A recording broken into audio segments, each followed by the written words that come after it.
ጤና ይስጥልኝ ክቡራትና ክቡራን ተመልካቾች፣ ከአሚኮ አዲስ አበባ ስቱዲዮ ሰዓቱን ዘገባዎች አንዷለም መናን ወደ እናንተ አደርሳለሁ። አብራችሁን ቆዩ። ዲጂታል ቴክኖሎጂዎችን በመጠቀም የቱሪዝም ዘርፉን ለማዘመን የተሰራ መሆኑን የቱሪዝም ሚኒስቴር አስታወቀ። ይህም ሀገሪቱ ከቱሪዝም ዘርፉ ማግኘት የሚገባትን ጥቅም እንድታገኝ ያስችላል ነው የተባለው። ሰላማዊት ነጋ ዝርዝር አዘጋጅታለች። ኢትዮጵያ በተፈጥሯዊና ሰው ሰራሽ እንዲሁም በሚዳሰሱና በማይዳሰሱ ቅርሶች የታደለች ሀገር ብትሆንም ካላት ሀብት አንጻር ከዘርፉ ማግኘት የሚገባትን ጥቅም ሳታገኝ ቆይታለች። ለዚህም እንደ ዋነኛ ምክንያት የሚነሳው የቱሪዝም ሀብቶቿን በአግባቡ ማስተዋወቅ አለመቻልና የዘርፉ አለመዘመን ነው።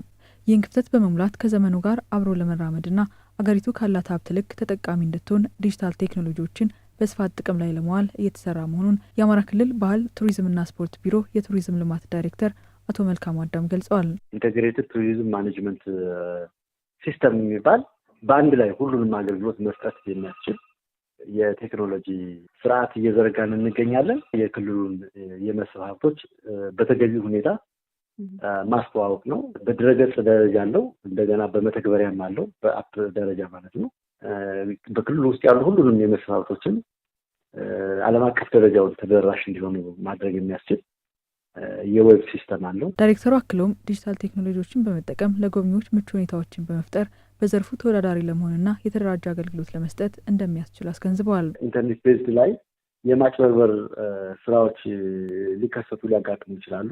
ነገር ግን የኛ ሲስተም በደንብ የሀገሪቱን የዲጂታል ትራንስፎርሜሽን መሰረት አድርገን እየተሰራ ከመሆኑ ጋር ተያይዞ በቅርበት ከባንኮች ጋርም እንዲሁ ከኢንሳ ጋርም ቢሆን ማለት ነው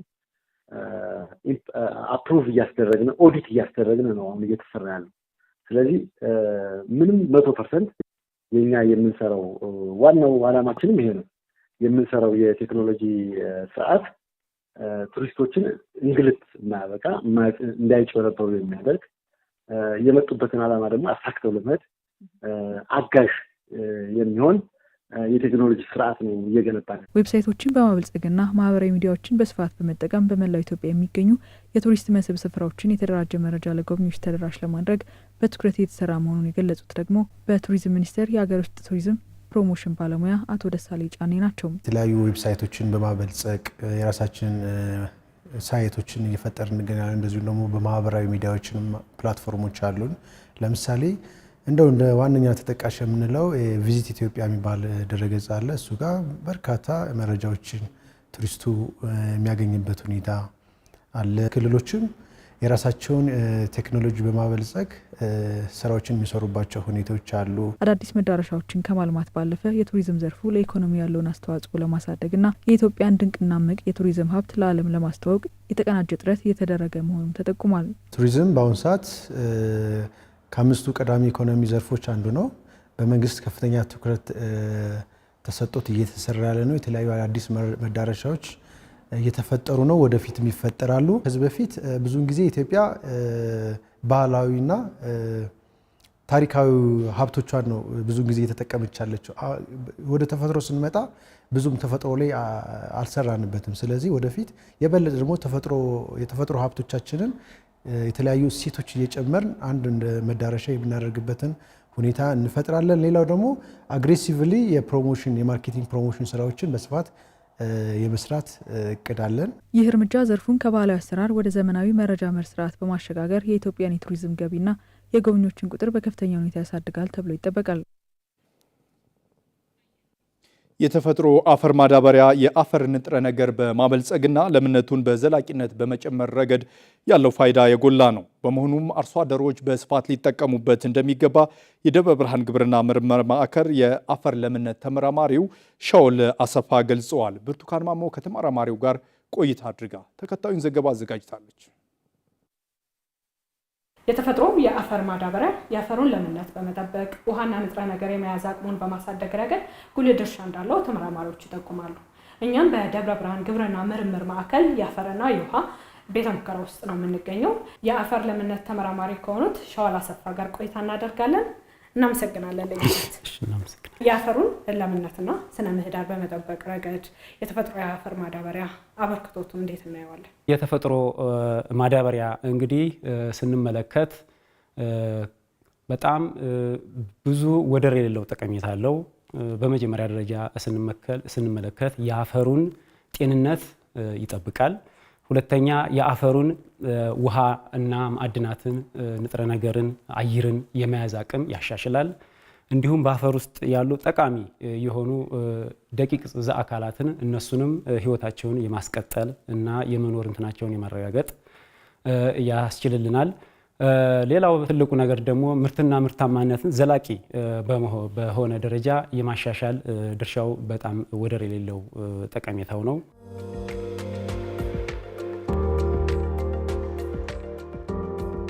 ስንት አይነት የአፈር ማዳበሪያዎች አሉ? ተፈጥሮ ማዳበሪያ አይነቶች በጣም ብዙ ናቸው። እንደ ዋና ዋናዎቹን ለመጥቀስ ያክል ስንመለከት የመጀመሪያው ኮምፖስት ወይም ኮንቬንሽናል ኮምፖስት ወይም መደበኛ ኮምፖስት ተብሎ የሚጠራው ነው። ሌላው ቨርሚ ኮምፖስት የሚባለው ነው። ሌሎችም የኮምፖስት አይነቶች አሉ፣ የተፈጥሮ ማዳበሪያ አይነቶች አሉ። እነሱም ይሄ ግሪን ማኑር በተለይ አረንጓዴ ማዳበሪያን የሚጠቀም እና ሌሎች ተጨማሪ የተለያዩ የተፈጥሮ ማዳበሪያ አይነቶች አሉ።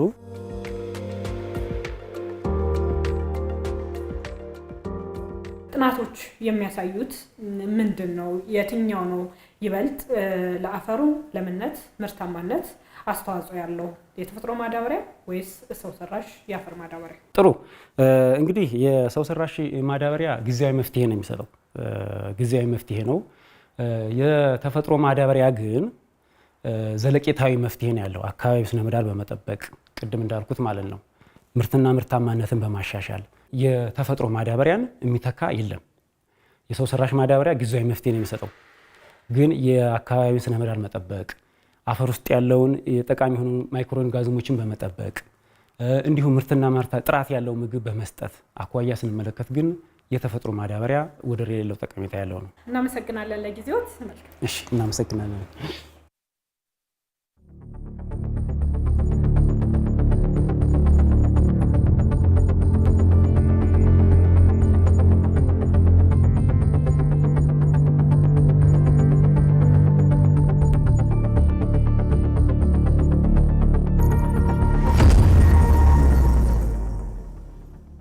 በዓለም የፖለቲካ ስርዓት ውስጥ የባለብዙ ወገን ዲፕሎማሲ አደገኛ ችግር ላይ የወደቀበት ጊዜ ነው ሲሉ በኔዘርላንድ ለንደን ዩኒቨርሲቲ ፕሮፌሰሩ ኤሪክ ብራምባንደር ገለጹ።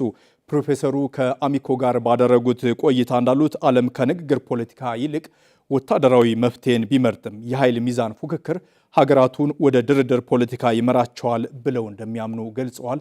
ዝርዝሩን አብረን እንከታተል። ፕሮፌሰር ኤሪክ ብራንደሬ በኔዘርላንድ ዩኒቨርሲቲ የዓለም አቀፍ ግጭት አፈታት ፕሮፌሰር ናቸው። በዓለም አቀፍ ፖለቲካና ዲፕሎማሲ አሰላለፍ ጉዳይ ዙሪያ ከአሚኮ ጋር በነበራቸው ቆይታ ዲፕሎማሲ አሁን ላይ ውስብስብ ጊዜ ላይ ይገኛል ይላሉ። በተለይ የሁለትዮሽና ባለብዙ ዘርፍ ዲፕሎማሲ ባለው የግጭት ሁኔታ የአየር ንብረትና ሌሎች ሁኔታዎች እየተፈተነ ነው ሲሉ ያስረዳሉ። ቢሆንም ግን ተቋማቱ ብዙ ስራዎች መስራት ይጠበቅባቸዋል ሲሉ ተናግረዋል። የርዕዮተ ዓለም መለወጥና መሪዎች በከፍተኛ ሁኔታ የሀገራቸውን ጥቅም ብቻ ማስከበር መፈለግ ዲፕሎማሲ አስቸጋሪ ሁኔታ ውስጥ እንዲገባ አድርጎታል በማለት ያብራራሉ። ባለብዙ ዘርፍ ዲፕሎማሲ እጅግ ፈታኝ ወቅት ላይ ይገኛል። አስቸጋሪ ቅርቃር ውስጥም ገብቷል። በተለይ እንደ ተመድ አይነቱ ተቋማት አስቸጋሪ ፈተና ላይ ወድቀዋል። ሚናቸው በከፍተኛ ሁኔታ አሽቆልቁሏል። ግን ያ ማለት ጠፍቷል ማለት ሳይሆን ብዙ ጫና በሌለ መልኩ እየሰሩ ነው ማለት ነው። የኢትዮጵያ ዲፕሎማቶችም እንዲሁ ቢሰሩና ሚናቸውን ቢያሳድጉ መልካም ነው። efforts by states on the bilateral level, on the multilateral level.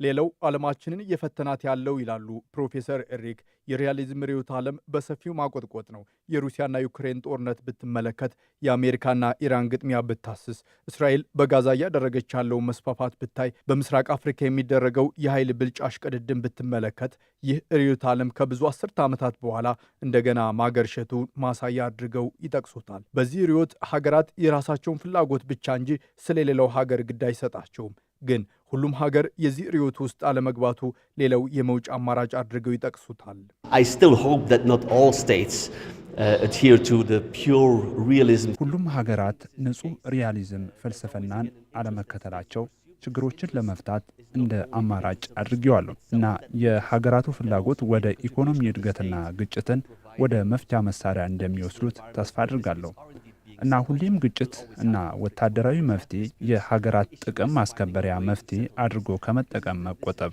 መፍትሄ ስለሚያመጣ ሀገራት ይህንን በትኩረት ማሳየት ይገባቸዋል። And to a society where there's mutual prosperity between nations.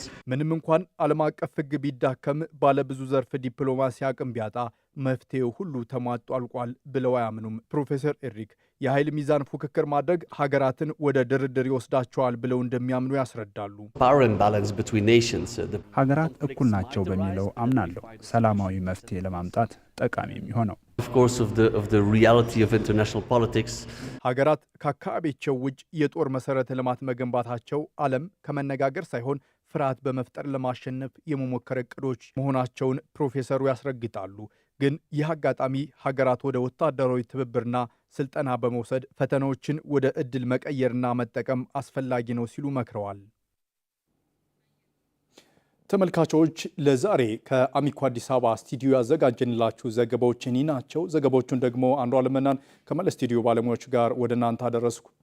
ጤና ይስጥልኝ።